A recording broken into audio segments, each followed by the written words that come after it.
Praise the lord.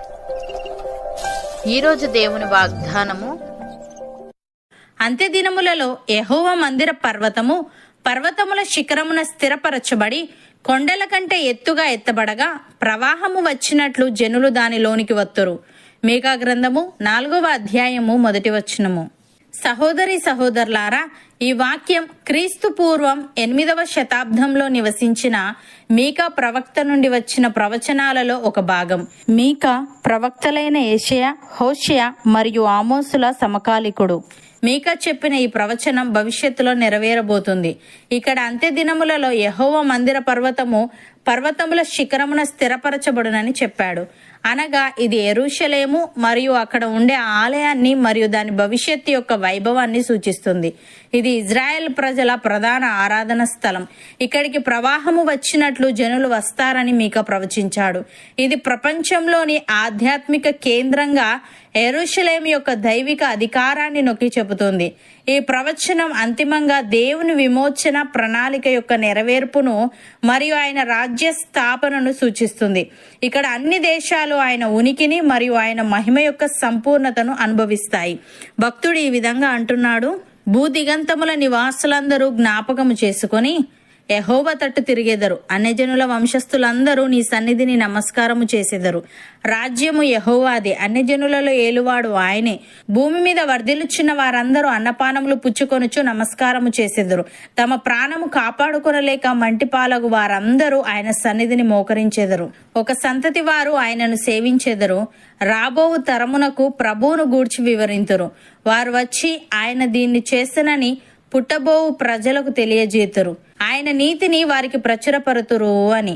ప్రియులారా, సమాజములలో దేవుణ్ణి స్తుతించుడి. ఇజ్రాయేలులో నుండి ఉద్భవించిన వారలారా, ప్రభువును స్తుతించుడి. కనిష్ఠుడగు బెన్యామీను అను వారి ఏలిక అచ్చటనున్నాడు. యూదా అధిపతుల పరివారం అచ్చట ఉన్నది.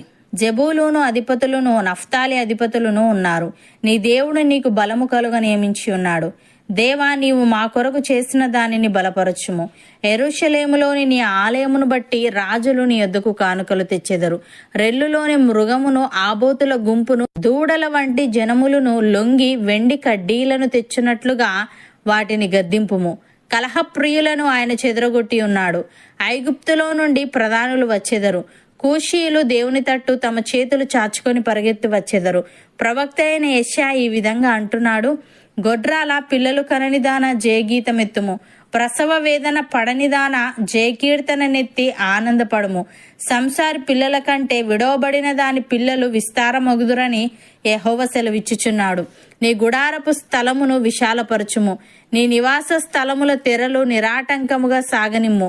నీ త్రాళ్లను పొడుగు చేయుము. నీ మేకులను దిగగొట్టుము. కుడివైపునకును ఎడమ వైపునకును నీవు వ్యాపించెదవు. నీ సంతానము అన్ని జనముల దేశమును స్వాధీనపరచుకొనును.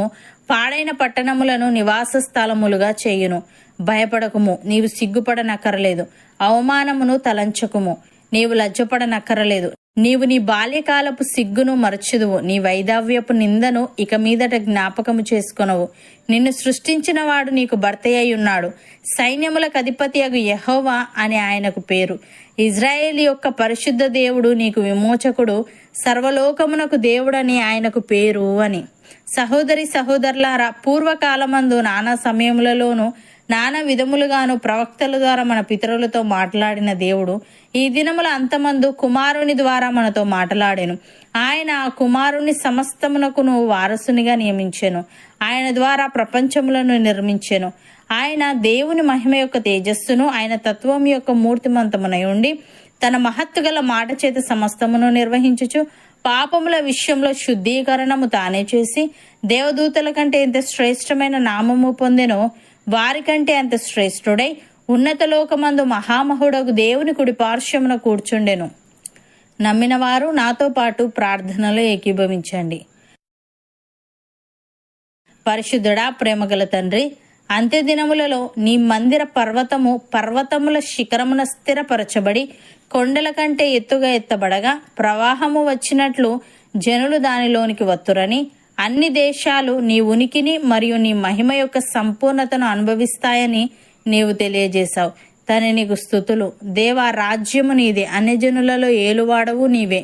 భూదిగంతముల నివాసులందరూ జ్ఞాపకము చేసుకొని నీ తట్టు తిరిగెదరు. అన్యజనుల వంశస్థులందరూ నీ సన్నిధిని నమస్కారము చేసెదరు. తండ్రి, నీ బలము చేత మమ్ములను నింపి నీవు మా కొరకు చేసిన దానిని బలపరచమని మేము నీ మందిరములో నిన్ను స్తుతించే వారముగా, నిన్ను కీర్తించే వారముగా, ఆరాధించే వారముగా ఉండుటకు కృపచూపమని, నీ మహిమ యొక్క తేజస్సును చూసే భాగ్యము మాలో ప్రతి ఒక్కరికి నీవే దయచేయమని యేసుక్రీస్తు నామమున ప్రార్థిస్తున్నాము తండ్రి. ఆమెన్.